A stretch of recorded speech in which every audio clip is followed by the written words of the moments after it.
You know, if a garden has a piece de la resistance to it, then tomatoes would definitely be it. Today I'm going to show you what I do when planting my tomatoes. Something that you've probably heard, but maybe some things that you haven't heard. Stick around and I'm going to show you.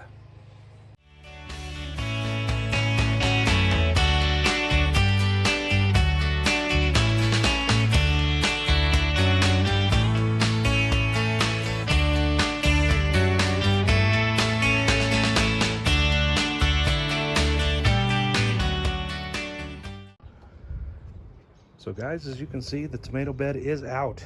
It is ready, it is planted. It is good to go. We're expecting big things out of this year. And I think I really have a good formula set up for success on growing these. We do have a little bit of basil in here. Basil and tomatoes just go great together. A couple marigolds as well.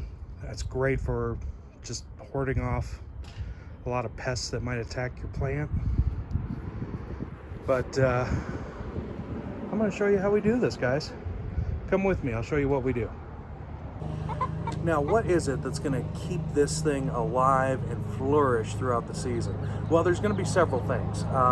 First off, you want to make sure that you have as deep of a root system as you possibly can. What that means is you're going to dig a pretty deep hole to put this thing in. Now, it's okay because these little hairs that you see on the side here, that's basically roots wanting to come out. So I would suggest probably burying these things at least, if you can, a foot down into the soil. Second thing is we want to make sure that this thing is well fed. Now, there are a few things that I use to keep these things well fed throughout the season. First one, and I'm actually trying this out for the first time this year, and that is look at M.I. Gardner's Trifecta. I think it's a great idea as far as all the nutrients that it needs to sustain that plant through the year. But also, there's also another one that I use. Now, we have been feeding these worms all season long, all throughout the winter, all throughout spring, just for this occasion. Now, what this is going to do is it is going to provide a huge boost for these tomatoes getting off the ground. Worm castings really are some of the best things that you can use on any plant to get it going. So let me show you how I'm going to incorporate that in here. Alright, so I got my hole dug here. It is about a foot, guys. It is pretty dang deep. But again, that's really what we want to make sure that we can put out plenty of roots to really anchor that plant, but also take in as much nutrients as possible and get that thing growing tall. And you guys, all I'm going to do is take a big scoop of those worm castings and just drop it in that hole. That way, when the tomato starts to put out new roots, it's going to come in contact with all that good stuff. Now, the next thing I'm going to do is I'm just going to sprinkle some Trifecta over the soil that's going to be filling in. And I probably do about a half a cup per plant. So you could probably just mix this around too in that soil. But next is the most important part. Let's get that tomato in. Now, another important thing I didn't mention, you guys, is make sure your tomato plants are hardened off very well before you actually put them outside. Now, hardening off, all you got to do basically is put them outside for just a little bit at a time, bring them back in, bring them out the next day for a little bit longer, just till the leaves are to the point where they can take the outside temperatures, they can take the wind, and they'll toughen up basically. And guys, it's probably a good idea to go ahead and loosen those roots up at the very bottom.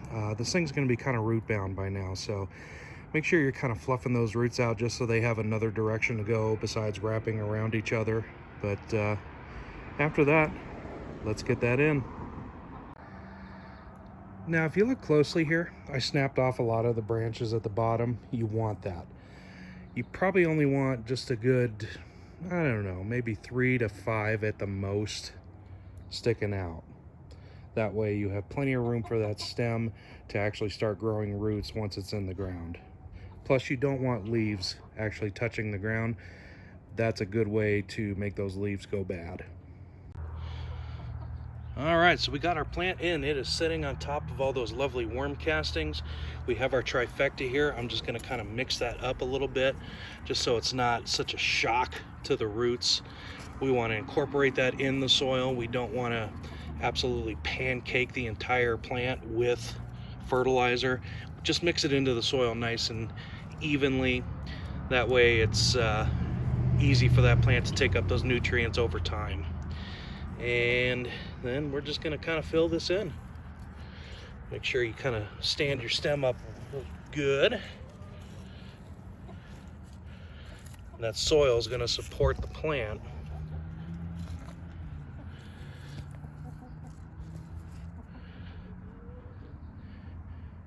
And it'll be standing up pretty tall at this point.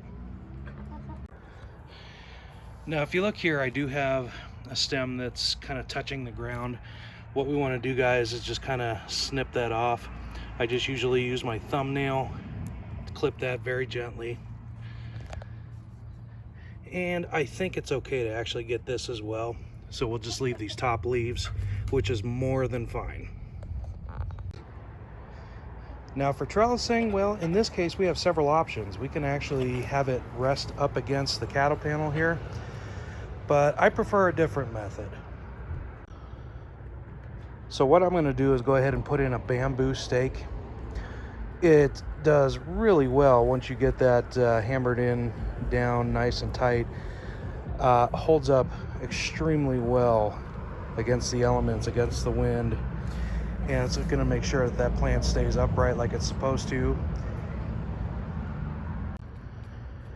And as the plant starts to get taller and taller, what you can actually do is tie that onto the stake, and you'll have one big tomato vine, which will produce a lot more tomatoes versus just two vines that split off. I find this a lot better of a system than using basically the cheap tomato cages that you see here. I think they're great for peppers and whatnot, but for tomatoes, you really want them just staked in the ground. And then what I like to do is just sprinkle just a tiny bit of gypsum over it. Plants do need minerals as well, and gypsum is a great way to get them that.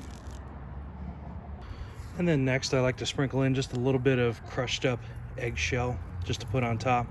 It's going to add a little bit of calcium to the garden as well. Kind of helps prevent that blossom end rot that can happen with tomatoes.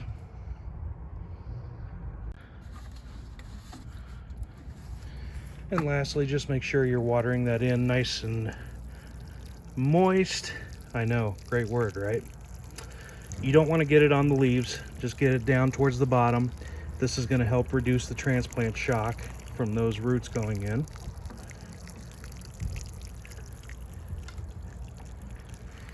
And just like that, this tomato is ready for the season.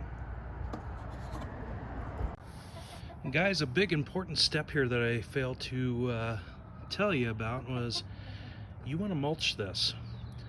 Mulching is one of the best things you can do for your tomatoes. Not only to keep moisture in, but it also prevents that backsplash that can get on the leaves and cause wilt. But all these steps, guys, it's going to set you up for success this year. Grow some tomatoes, have some fun. You know, it's great when you get everything starting to go in the garden, but there's just something about when you start to actually get tomatoes in the garden that it feels complete. It feels like a garden at that point. So we're excited. It's going to be a great year, you guys. Thank you so much for tuning in. If you like what you see here, please hit that like and subscribe button. We always appreciate that. Don't forget, you can reach us at fleetwoodpatch@gmail.com. You can reach us on Facebook, Instagram, and Twitter. Until then, this is Jeremy with Fleetwood Patch saying, you got this. Take care, guys.